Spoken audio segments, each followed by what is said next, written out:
most expensive painting in the world. Ito ay gawa ni Leonardo da Vinci na nagkakahalaga ng 450.3 million US dollar. Una nating iniisip ay ang Mona Lisa, The Last Supper, or The Mother and Child dahil ito yung mga sikat na painting ni Leonardo da Vinci.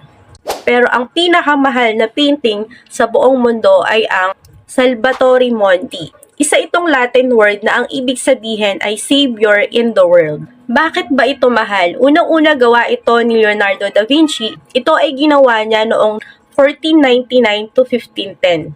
Ang painting na ito ay may mukha ni Jesus Christ. Yung kamay niya ay nagsa-sign of the cross at ang kaliwang kamay niya ay may hawak na bilog na kristal. Itong painting na ito ay na-auction noong November 11,